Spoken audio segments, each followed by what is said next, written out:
ថាតែចាំមេដាបិតាត្រូវសឹកទេណាត្រូវចាក់សិក្ខាបទហើយអញ្ចឹងអញអត់ចាំបាច់សឹកទេព្រោះលោកអត់ចង់សឹកទេបួសចង់បួសឲ្យរហូតអញ្ចឹងណាហ្នឹងហើយដល់អញ្ចឹងឯកឡើងលោកមុនទៅបិណ្ឌបាតទៅបានបបហើយក៏និមន្តដើររួញោមទៅឃើញនឹងសញ្ញាផ្ទះគេខែតិចផងល្ងាញួរហ្នឹងឯងចឹងហើយលោកឃើញអញ្ចឹងលោកស្លុតលោកហ្នឹងឯងលោកភួកទាំងហ្មងទៅរួនិយាយជាមួយក៏មិនទៅនៅទៅណាក៏មិនទៅហើយញោមឯណោះឃើញអញ្ចឹងអត់បានមើលថាជាលោកកូនទេថាលោកម្ចាស់ហើយនិមន្តទៅប្រុសសัตว์នៅខាងមុខទៀតទៅខ្ញុំកណាក៏អ្នកសុំគេដែរអញ្ចឹងទៅលោកលឺអញ្ចឹងទៅលោកអួលលោកយំបដ ாய் ទៅហ្នឹងហើយយំទៅឯណោះមើលមកឃើញលោកយំអញ្ចឹងនឹកសង្ស័យមើលមែនទេដូចកូនយើងម៉ែវាថាអញ្ចឹងទៅដឹងថាអូកូនយើងមែនយំទាំងញោមទាំងពីរហ្នឹងទៅហ្នឹងហើយហើយលោកក៏បានដូចថាលោកខំអត់ចូលទៅហ្នឹងហើយរ៉ាប់រងអីចិន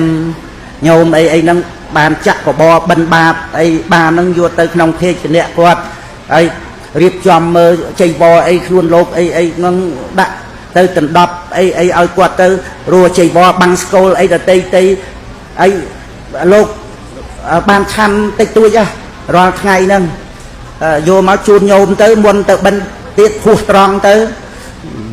រួចទៅពេលខ្លះបានឆាន់តិចតួចទៅឡើងស្គួមហើយចៃវរគឺថាសៅมองមែនទេក៏ដេប៉ះហ្នឹងហើយតែបានចៃវរដូចថាក្រាន់បើទៅជូនឲ្យញោមដណ្ដប់ខែតិចហ្នឹងរកកន្លែងរកអីឲ្យគាត់នៅអីហ្នឹងចឹងទៅរួចពីខោទាំងឡាយហ្នឹងក៏មុនដំបូងក៏ចោតលោកដែរណាថាចិញ្ចឹមក្រហោះចឹងទៅព្រះអង្គត្រាស់ហៅទៅសាកសួរទៅថាក្រហោះហ្នឹងត្រូវជាយ៉ាងម៉េចត្រូវជាញោមមេដាបិតាបង្កើតជាសិទ្ធិ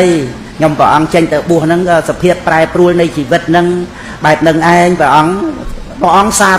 ធុហ្មងចឹងហើយព្រះអង្គប្រកាសសម្ដែងថាធ្វើតាមកតិបណ្ឌិតបានព្រះអង្គសម្ដែងសវណ្ណសាមជាដកហ្នឹងណាយើងល្បីបជាដកហ្នឹងឯងដូចជាមហាជាតិវេស្សន្តរៈជាដកអីចឹងណានេះនៅក្នុងទស្សជាតិហ្នឹងសវណ្ណសាមហ្នឹងព្រះអង្គបំពេញមេត្តាបារមីហ្នឹងព្រះអង្គលើកពីព្រះសវណ្ណសាមចិញ្ចឹមមេត្តាបិតាហ្នឹងណារួចទៅព្រះអង្គប្រកាសសច្ចៈធัวទៅលោកសម្រេចសោតាបត្តិផលទៅទាំងហ្នឹងឯងលោកបួស17ឆ្នាំអត់តាន់បានសម្រេចទេហើយមកបំរើមេត្តាបិតាអញ្ចឹងទៅស្ដាប់បជាដកហ្នឹងសច្ចៈធัวឃើញតែហ្មងហ្នឹងឯងហ្នឹងគឺរឿងរ៉ាវដែលថាលោកម្ចាស់នៅក្នុងប្រភ្នោះហ្នឹងរឹងរឹតតែអរគុណញោមមកអំពីឃើញតម្លៃនៃសិលសមាធិបញ្ញាដល់ទៅឃើញតម្លៃតែសិលសមាធិបញ្ញានេះឯងជាទីពឹងសម្រាប់ឲ្យរួចផុតចាកទុក្ខអត់មានអីមកជំនួសបានទេព្រះពុទ្ធអង្គទ្រង់ត្រាស់ដឹងព្រះអង្គក៏អត់មានបញ្ចូលធัวជាទីពឹងឲ្យមនុស្សទេវតាណាបានទេព្រះអង្គគ្រាន់តែសម្ដែងប្រាប់ទេតើតែគ្រប់អង្គគ្រប់គ្នាហ្នឹងមានធัวជាទីពឹងហ្នឹងលោកយៈលោកកតរោធម្មោហ្នឹងធัวដែលជាលោកយៈហ្នឹងគឺសតិប្បដ្ឋានណាព្រឹកទៅដល់លោកកតរៈហ្នឹងបាន